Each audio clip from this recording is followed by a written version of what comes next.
اور سوال پڑے گا.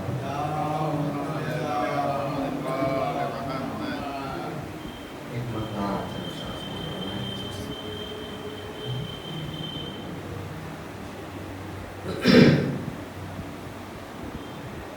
جان مانگوں میں دل نہیں دوں گا. جان مانگو میں دل نہیں دوں گا. جان مانگو میں دل نہیں دوں گا. یہ ٹھکانہ میرے حسین کا ہے. یہ ٹھکانہ میرے حسین کا ہے. ہر زمانہ میرے حسین کا ہے. اور جس کی خاطر یہ کائنات بنی، ارے ایسا نعرہ میرے حسین کا ہے. ہر زمانہ میرے حسین کا ہے. اور کوئی پوچھے یہ دور ہے کس کا، تم بتانا میرے حسین کا ہے. تم بتانا میرے حسین کا ہے. ہر زمانہ میرے حسین کا ہے. اب بولی زہرا یہ عشق دو مجھ کو، یہ خزانہ میرے حسین کا ہے. یہ خزانہ میرے حسین کا ہے. ہر زمانہ میرے حسین کا ہے. اگ رہا ہے جو بات کرب و بلا،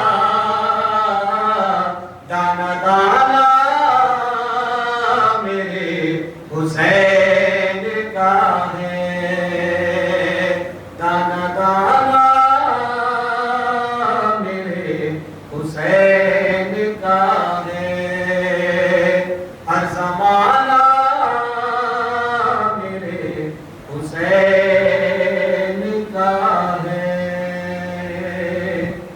اور جس جگہ حر بنائے جاتے ہیں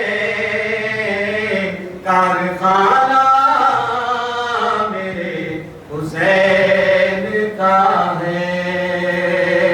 ہر زمانہ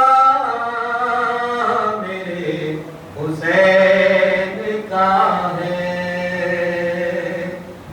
جب سے گھر میں سجے ہیں میرے علم، آنا جانا میرے حسین کا ہے. آنا جانا میرے حسین کا ہے. ہر زمانہ میرے حسین کا ہے. جس پہ ہر ایک درود پڑھتا ہے وہ گھرانہ میرے حسین کا ہے. وہ گھرانہ میرے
چھٹے قید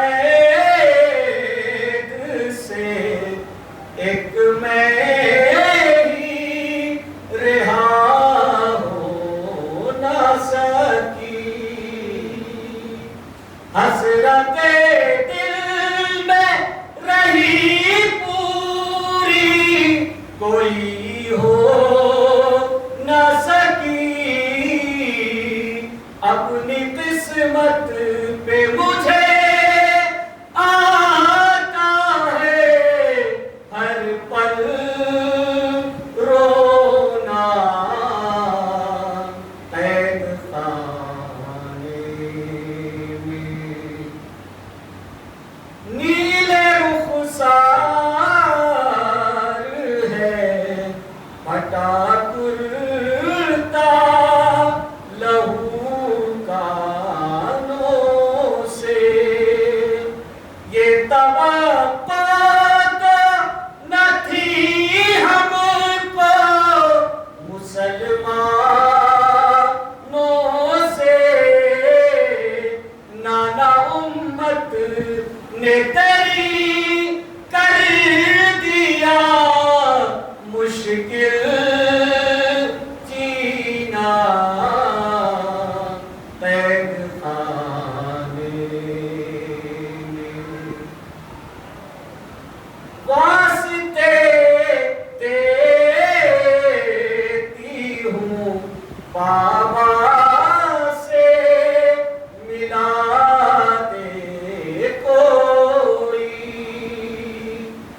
آنکھیں پتھرا گئی للہ سنا دے کوئی سوتی ہوں خاک پہ بابا کا نہیں ہے سینہ قید خانے میں قبر سے پیٹھی کی لپٹی ہوئی کہتی تھی روبا لوگ پوچھیں گے سکینہ کا میں کیا دوں گی جواب بیٹا سجاد وطن جا کے ہمیں کیا لینا قید خانے میں باپ کی طرح سے پہنانا سکینہ نے کفن باپ کی طرح سے پہنانا سکینہ نے کفن بھرے کرتے میں بھائی نے کیا جسے کو دفن جیسے ہم اجڑے ہیں پردیس میں یوں اجڑے کوئی نہ قید خانے میں بھرے دربار میں مانگا جو کنیزی میں مجھے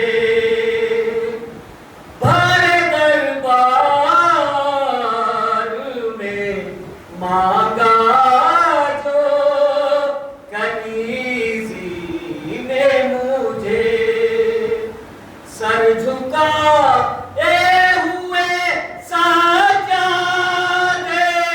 ہنسی روتے رہے یہ بھی ایک انتہا خیرت کا پڑا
معصومین نے اپنے کلمات میں اپنی لیکن احادیث میں جب سرکار سید الشہداء کا تذکرہ کیا تو کیسے تذکرہ کیا؟ ظاہر ہے کہ ہم اور آپ امام کو اس طرح نہیں پہچانوا سکتے جیسے خود امام ایک امام کو پہچانوا سکتا ہے. اور فرمائیے. اچھا اس پہ بھی بہت سے تاریخی مناظر موجود ہیں. تاریخ کہتی ہے کہ 8ویں امام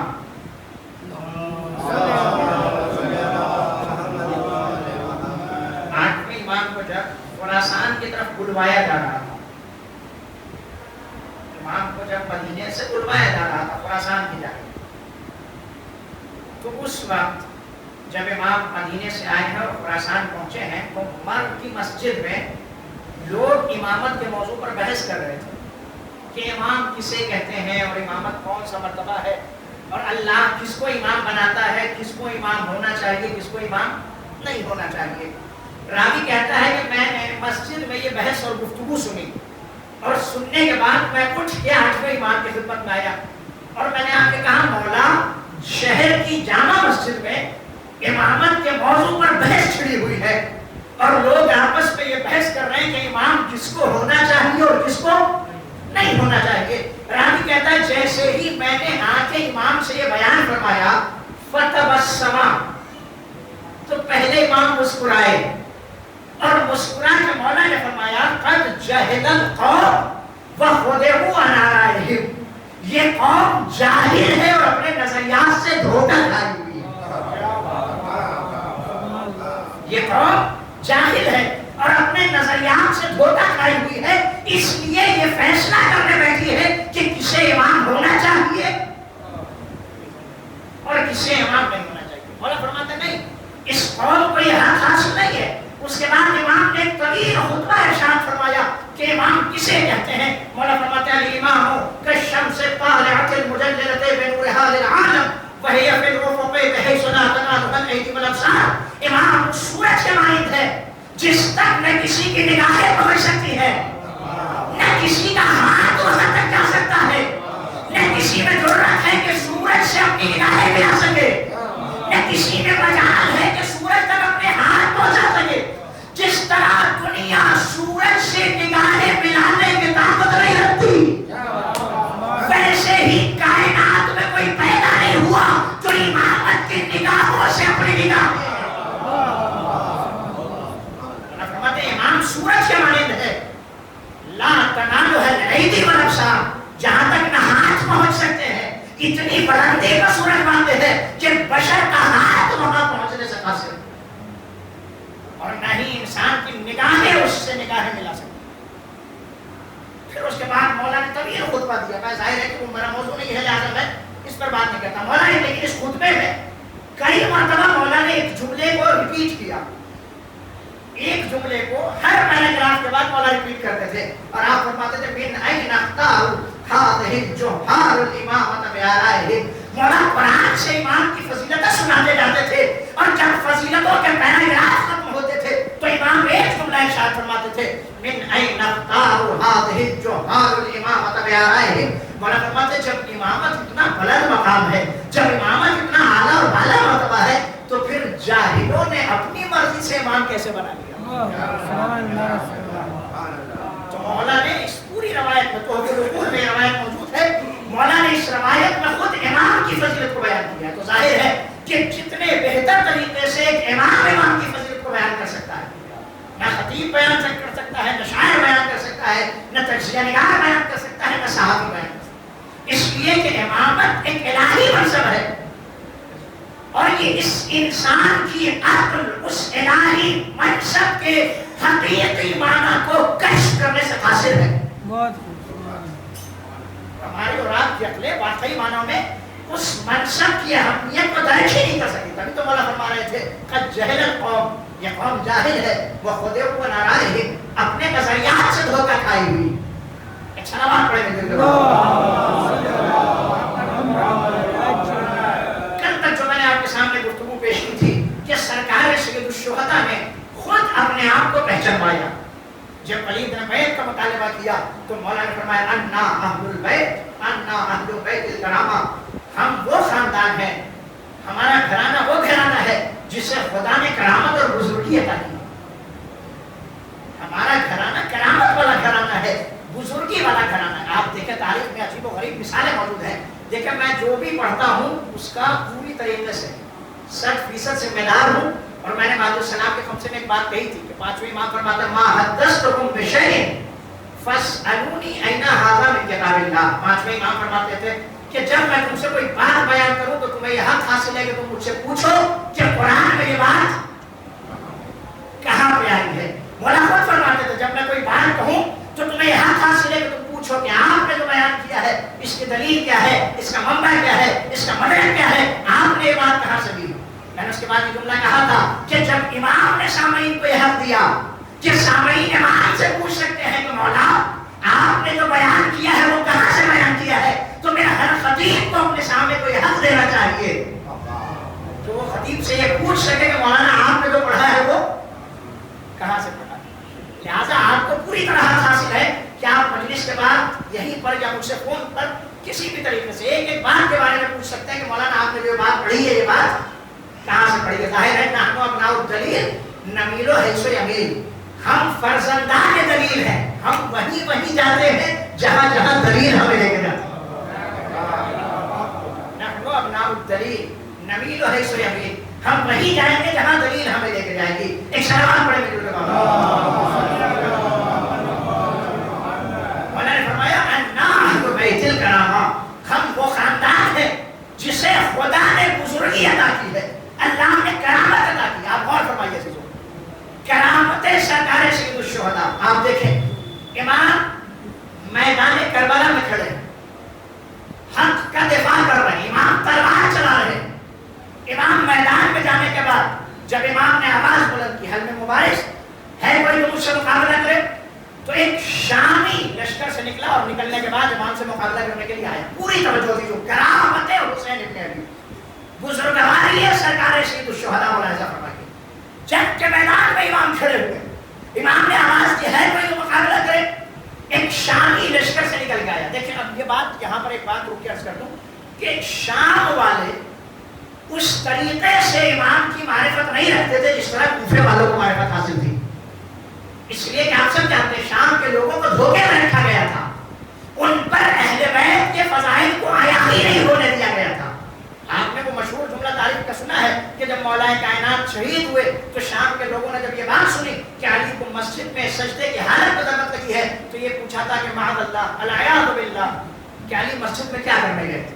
تو شام کا ماحول الگ تھا اور کوفے کا ماحول الگ تھا. ایک شامی یزید کے لشکر سے نکل کے امام سے جنگ کرنے کے لیے آیا. اب وہ جیسے ہی آیا امام نے ایک وار لگائی, وار اس کے پیر میں لگا اور وہ گھوڑے سے زمین پہ گر گیا. سنیں گے عزیزو, جنگ کے میدان میں اصل آنسو امام جنگ کے میدان میں کھڑے ہیں, اس شامی کو زہر لگا, وہ گھوڑے سے زمین پہ گرا. گرنے کے بعد اس نے خوف کا احساس کیا, ڈر کا احساس کیا اپنے اندر. آپ دیکھیں اکثر ایسا ہوتا ہے کہ جب کچھ لوگ مل کے کسی کو مارنے لگے تو جب تک انسان میں زخم کھانے کی طاقت ہوتی ہے تب تک تو وہ پٹتا ہے, لیکن اس کے بعد پھر چاہے کتنا ہی بڑا پہلوان ہاتھ جوڑنے لگتا ہے کہ صاحب اب ہمیں مت مارو. امام نے ایک سر لگائی, وہ گھوڑے سے زمین پر آیا. آنے کے بعد اس نے ہاتھ جوڑ دیا. عصر عاشور سب کچھ لٹ گیا ہے, جوان بیٹا قربان ہو گیا ہے. جیسے ہی سامنے والے کے اندر میں حسین خوف دیکھا, اضطراب دیکھا, پریشانی کا حالت دیکھا, امام نے ایک جملہ کہا, کیا میں لشکر والوں کو بلاؤں کہ تجھے اٹھا کے لے جائیں؟ مولا فرماتے کیا میں تیرے لشکر والوں کو بلاؤں کہ وہ آئیں اور اٹھا کے یہاں سے تجھے لے جائیں تاکہ تیرا علاج کیا جائے اور تو صحیح ہو جائے؟ اس نے ایک جملہ کہا, اگر آپ نے ایسا کر دیا تو یہ آپ کا کرم ہوگا, یہ آپ کا کرم ہوگا. اب تاریخ کہتی ہے امام نے لشکر والوں کو آواز دی کہ آؤ آج اپنے زخمی سپاہی کو لے جاؤ.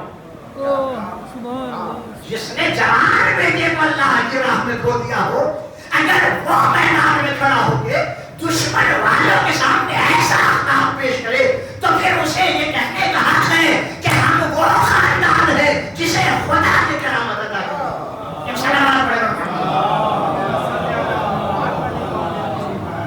کرامت سرکار سید الشہداء بزرگوار یہ حسین ابن علی ہے. یہ دشمن سے کہتے ہیں زخم لگ چکا ہے اسے، کیا میں تیرے لشکر والوں کو بلاؤں کہ تجھے اٹھا کے لے جائے؟ اس نے کہا آپ کا کرم ہوگا۔ امام نے آواز دکھائی سے اٹھا کے لے جاؤ۔ اچھا دیکھیں کیوں کر رہے امام اس طریقے کا اخلاق پیش کرتے؟ اس لیے کہ امام وہ ہے جن کے بارے میں نبی کہہ گئے ہیں حسین منی وانا من الحسین، میں حسین سے ہوں اور حسین مجھ سے ہے، یعنی جو اخلاق و کردار پیغمبر کا تھا وہی اخلاق اور کردار حسین ابن علی کا ہے، ورنہ نبی ہرگز یہ جملہ نہ کہتے۔ آپ دیکھیے اگر سرکار سید الشہداء نے یہ عمل انجام دیا کہ دشمن کو چھوڑ دیا، دشمن کو قتل نہیں کیا، اپنے سرسخت دشمن کو معاف کر دیا، تو کیا زندگی میں پیغمبر اسلام کی ایسی کوئی مثال موجود ہے؟ چھٹے امام سے روایت ہے، مولا فرماتے ہیں نبی کریم غزوہ ذات الرقاع کے موقع پر ایک درخت کے نیچے بیٹھ گئے۔ نبی کریم ایک درخت کے نیچے بیٹھے تھے، سیلاب آیا، پیغمبر اسلام درخت سے کچھ دوری پر ایک باندھ تھا، سیلاب آیا، نبی اس طرف، نبی کا لشکر اس طرف رہ گیا۔ ظاہر ہے کہ پیغمبر اسلام اور لشکر کے درمیان فاصلہ حائل ہوا۔ مشرکین میں سے ایک شخص اٹھا، اس نے نبی کو تنہا دیکھا، گھوڑے پہ سوار ہوا، سوار ہو کے آیا، تلوار نکالی اور تلوار نکال کے نبی کو تنہا دیکھ کے کہتا ہے من الذی ینجیک منی یا محمد، اے محمد آج تمہیں مجھ سے کون بچائے گا؟ دیکھیں سرکار سید الشہداء نے اگر دشمن کو قتل نہیں کیا، چھوڑ دیا میدان میں، تو پیغمبر کی زندگی میں کس کی مثال موجود ہے؟ سامنے والے تلوار نکالا نبی کو تنہا دیکھ کر، آواز دی من الذی ینجیک منی یا محمد، اے محمد اب تمہیں مجھ سے کون بچائے گا؟ پیغمبر اسلام نے آواز دی میرا خدا مجھے بچائے گا۔ اب یہاں پہ تاریخ کہتی ہے، روایات میں جملہ ہے کہ جیسے ہی نبی کی زبان سے یہ جملہ نکلا کہ میرا خدا مجھے بچائے گا، جبرائیل امین نے اس شخص کو گھوڑے سے پکڑ دیا، جیسے ہی وہ زمین پہ آیا نبی نے اس کی تلوار اٹھائی، اس کے سینے میں سوار ہوئے اور آواز دی من الذی ینجیک منی ھذا، اب یہ بتا تجھے مجھ سے کون بچائے گا؟ اب تک تو یہ کہہ رہا تھا کہ مجھے کون بچائے گا، اب تو بتا تجھے مجھ سے کون بچائے گا؟ مشرک تھا، نبی پر ایمان نہیں رکھتا تھا، پیغمبر کو رسول نہیں مانتا تھا، مگر روایت کہتی جیسے ہی نبی نے پوچھا بتا تجھے کون بچائے گا، اس نے ایک جملہ کہا جودو کا وکرمو کا یا محمد، اے محمد مجھے آپ کا کرم بچائے گا، اے محمد مجھے آپ کا کرم بچائے گا، آپ کی بزرگوائی بچائے گی، آپ کی خاندانی کرامت مجھے بچائے گی۔ جیسے ہی اس نے یہ جملہ کہا نبی کریم ہٹے اور پیغمبر اسلام نے اسے چھوڑ دیا۔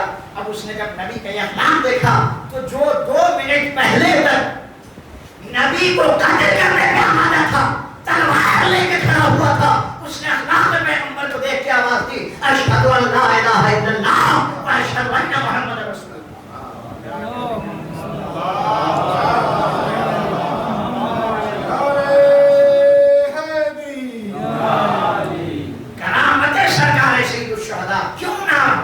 کریم ہو اس لیے کہ حسین فرزند رسول ہے، جو اخلاق، جو کرامت، جو بزرگواری پیغمبر اسلام کے یہاں پائی جاتی ہے، وہی کرامت اور بزرگواری سرکار سید الشہداء نے اپنے نانا سے ورثے میں پائی۔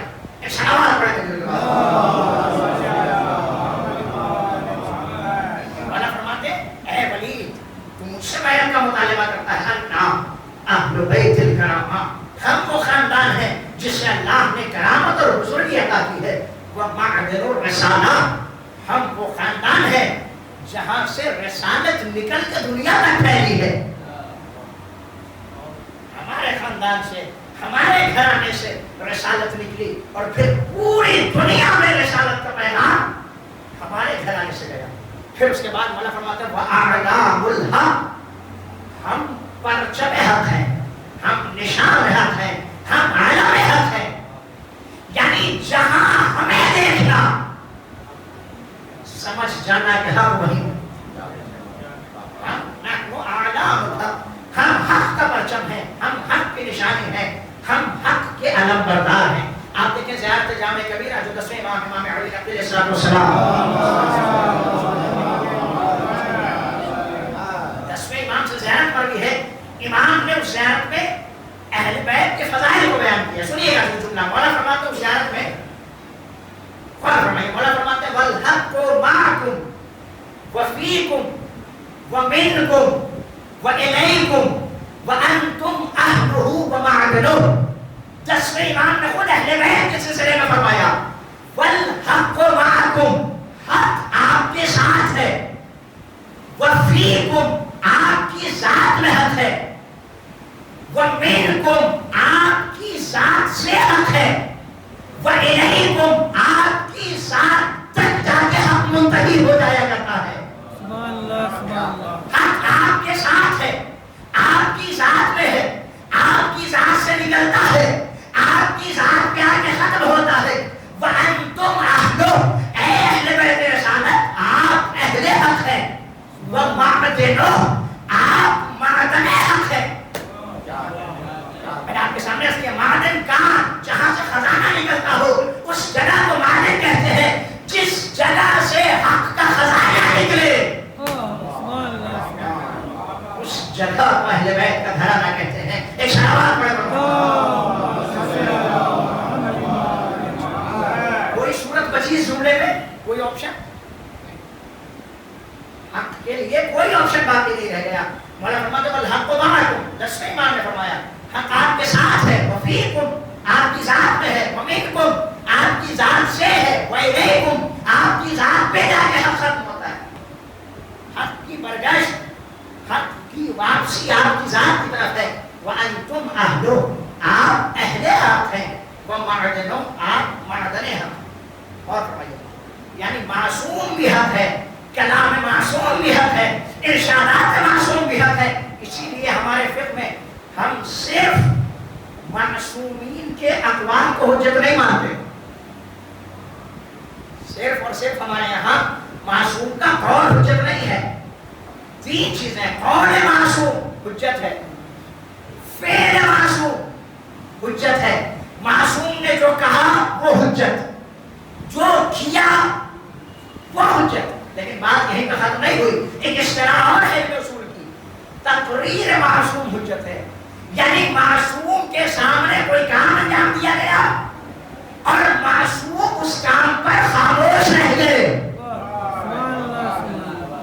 معصوم کے سامنے کوئی کام انجام دیا جائے اور امام معصوم اس پر خاموش رہ جائے تو امام کا وہاں خاموش رہنا حجت ہے. کیا مطلب؟ اگر وہ کام حق نہ ہوتا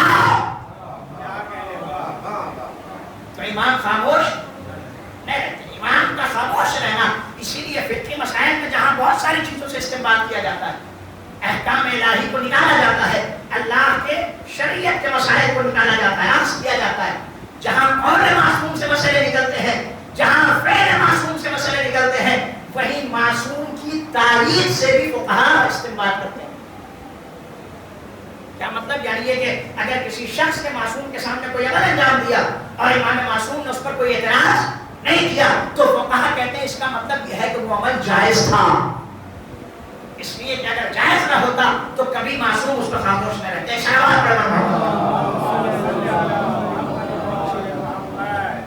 قول معصوم حق ہے، فعل معصوم حق ہے، تقریر معصوم حق ہے، اعمال معصوم حق ہے، افعال معصوم حق ہے، حرکات و سکنات معصوم حق ہے. اور اس حق کے مقابلے میں ہمارا فریضہ یہ ہے کہ ہم اسے تلاش کریں، اسے ڈھونڈیں اور پھر اس پر عمل کرنے کی کوشش کریں. اور فرمائیے ہمارے اور آپ کے پہلے امام علی بن ابی طالب علیہ السلام. سنیے گا کہ مولا فرماتے ہیں من کانا مقصدہ الحق ادرکہ ولو کانا کثیر اللفظ. مولا فرماتے ہیں کہ جو حق کو پانا چاہے گا وہ حق کو پالے گا، چاہے حق کئی لباس میں اس کے سامنے چھپا ہی کیوں نہ ہو. اور فرماتے جو حق کو پانا چاہے گا، جس کا مقصد حق ہوگا، ادرکہ وہ حق کو پا لے گا، حق کو حاصل کر لے گا، حق تک پہنچ جائے گا. ولو کان کثیر اللفظ، چاہے حق کتنے ہی لباس میں اس کے سامنے